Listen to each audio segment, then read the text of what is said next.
एक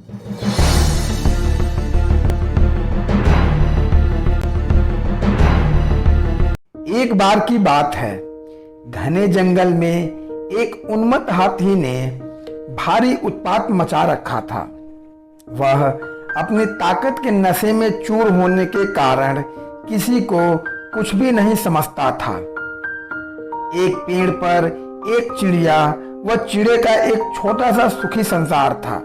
चिड़िया अंडों पर बैठी नन्हे नन्हे प्यारे बच्चों के निकलने के सुनहरे सपने देखती रहती। एक दिन क्रूर हाथी गरजता चिघाड़ता पेड़ों को तोड़ता मरोड़ता उसी ओर आया। देखते ही देखते उसने चिड़िया के घोंसले वाला पेड़ भी तोड़ डाला। घोंसला नीचे आ गिरा, अंडे टूट गए और ऊपर से हाथी का पैर उस पर पड़ा। चिड़िया और चिड़ा चीखने चिल्लाने के सिवा और कुछ न कर सके। हाथी के जाने के बाद चिड़िया छाती पीट पीट कर रोने लगी। तभी वहां कठफोड़वी आई। वह चिड़िया की अच्छी मित्र थी। कठफोड़वी ने उनसे रोने का कारण पूछा तो चिड़िया ने अपनी सारी कहानी कह डाली। कठफोड़वी बोली, इस प्रकार गम में डूबे रहने से कुछ नहीं होगा। उस हाथी को सबक सिखाने के लिए हमें कुछ करना होगा। चिड़िया ने निराशा दिखाई। हम छोटे मोटे जीव उस बलशाली हाथी से कैसे टक्कर ले सकते हैं। कठफोड़वी ने समझाया, एक और एक मिलकर 11 बनते हैं। हम अपनी शक्तियां जोड़ेंगे। कैसे? चिड़िया ने पूछा। मेरा एक मित्र भंवरा है, हमें उससे सलाह लेनी चाहिए। चिड़िया और कठफोड़वी भंवरे से मिली। भंवरा गुनगुनाया, यह तो बहुत बुरा हुआ। मेरा एक मेंढक मित्र है, आओ उससे सहायता मांगे। अब तीनों उस सरोवर के किनारे पहुंचे जहां वह मेंढक रहता था। भंवरे ने सारी समस्या बताई। मेंढक भर्राए स्वर में बोला, आप लोग धैर्य से जरा मेरी यहीं प्रतीक्षा करें, मैं गहरे पानी में बैठकर कुछ सोचता हूँ। वह बोला, दोस्तों, उस हत्यारे हाथी को नष्ट करने की मेरे दिमाग में एक बड़ी अच्छी योजना आई है। उसमें सभी का योगदान होगा। मेंढक ने जैसे ही अपनी योजना बताई, सब खुशी से उछल पड़े।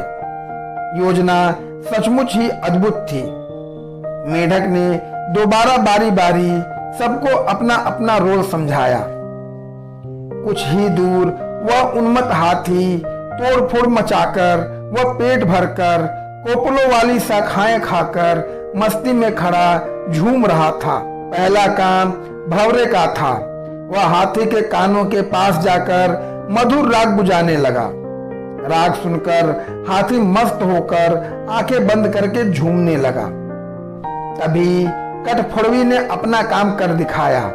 वह आई और अपनी सुई जैसी नुकीली चोंच से उसने तेजी से हाथी के दोनों आंखें बीत डाली। हाथी की आंखें फूट गई। वह तड़पता हुआ अंधा होकर इधर उधर भागने लगा। जैसे जैसे समय बीतता जा रहा था, हाथी का क्रोध बढ़ता जा रहा था। आंखों से नजर न आने के कारण ठोकरों और टक्करों से शरीर जख्मी होता जा रहा था। जख्म उसे और चिल्लाने पर मजबूर कर रहे थे। चिड़िया कृतज्ञ स्वर में मेंढक से बोली, भैया, मैं आजीवन तुम्हारी आभारी रहूंगी। तुमने मेरी इतनी सहायता कर दी। मेंढक ने कहा, आभार मानने की जरूरत नहीं है। मित्र ही मित्रों के काम आते हैं। एक तो आंखों में जलन और ऊपर से चिल्लाते चिघाड़ते हाथी का गला सूख गया। उसे तेज प्यास लगने लगी। अब उसे एक ही चीज की तलाश थी, पानी।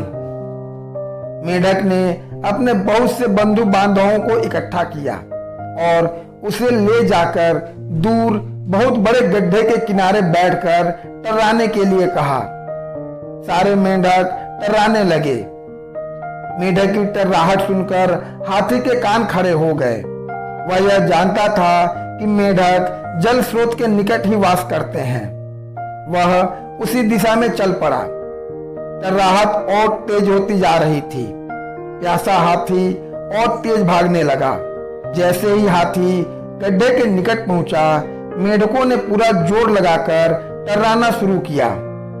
हाथी आगे बढ़ा और विशाल पत्थर की तरह गड्ढे में गिर पड़ा, जहां उसके प्राण पखेरु उड़ते देर न लगी। इस प्रकार उस अहंकार में डूबे हाथी का अंत हुआ।